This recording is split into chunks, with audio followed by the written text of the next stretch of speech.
Least common multiple. In this video, we're talking about how to find the least common multiple of a set of numbers.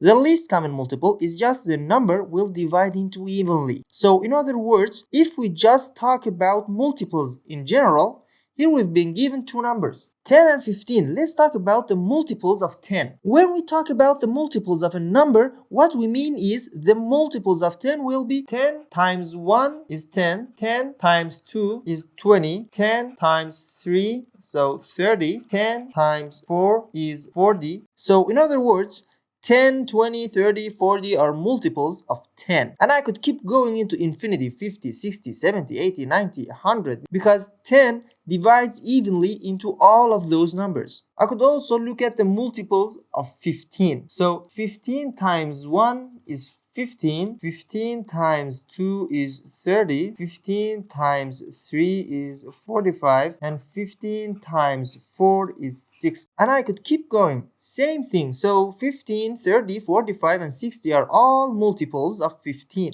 So then, when I say I want to find the least common multiple of two numbers, for example, I want to find the least common multiple of 10 and 15, I am looking for the smallest number that matches between these two sets. And what I can see is that that's going to be 30 here. 30 is the smallest number that 10 and 15 divide into evenly, because 30 is a multiple of both 10 and 15. And there is no number that's smaller than 30 that 10 and 15 both go into evenly. 10 goes into 10 and 20 evenly, but 15 doesn't. 15 goes into 15 evenly, but 10 doesn't go into 15 evenly. So 30 is the least common multiple.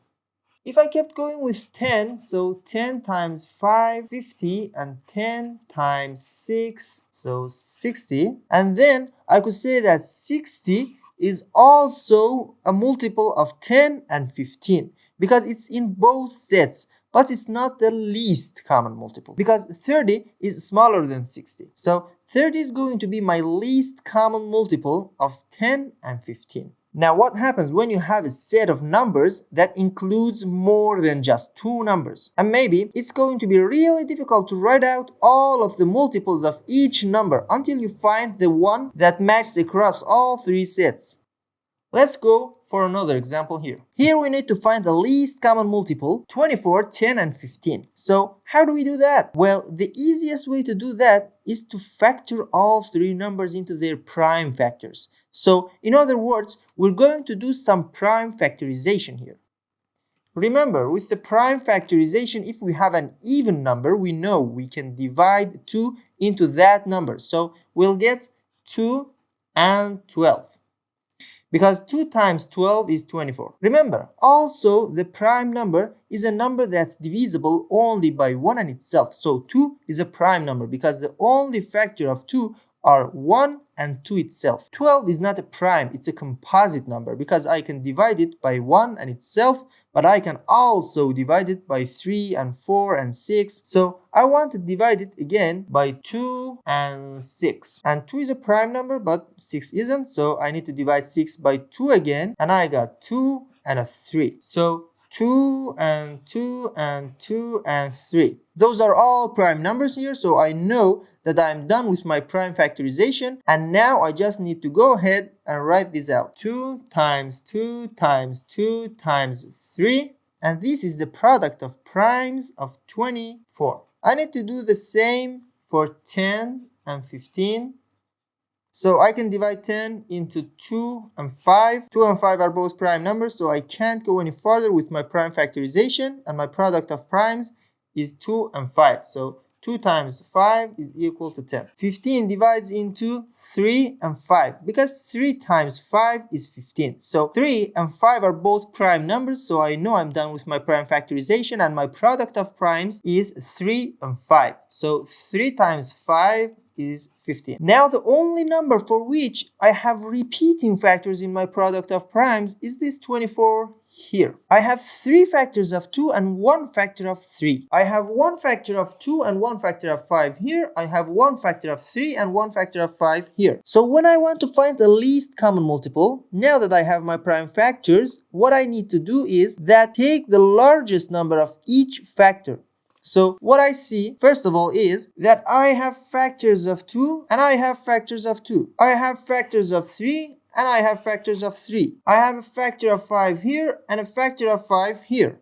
So I have to look at 2, 3, and I have to look at 5. So first, looking at 2, what's the largest number of factors that I have for 2? Well, in this number, I have 3 factors of 2. And this number, I have 1 factor of 2. I don't have a factor of 2 here. So I have to take the larger number of factors of 2. So I have to take 3 factors of 2. 2 cubed. Now I look at my factors of 3. I have 1 factor of 3 here and another factor of 3 here. Those are equal, so I just have to take 1 factor of 3. And then I have to look at my factors of 5. I have 1 factor of 5 and 1 factor of 5. So I have to take 1 factor of 5. And now I can just multiply all of these together to get my least common multiple. So I'm going to say 2 cubed, or 2 times 2 times 2, is equal to 8, and 3 times 5 is equal to 15. So 8 times 15 is equal to 120. So 120 is going to be my least common multiple of 24, 10, and 15. And I can prove it to myself that 120 is a multiple of 24, 10, and 15 by dividing 120 by all 3 of these numbers. So 120 divided by 24 is 5. If I divide 120 by 10, I get a 12. And if I divide 120 by 15, I get 8. So I know that 24, 10, and 15 all go evenly into 120. That helps me double check at least that I do have a multiple of the 3 number I start with. But this is the method you want to use to find the least common multiple of a set of numbers like this one.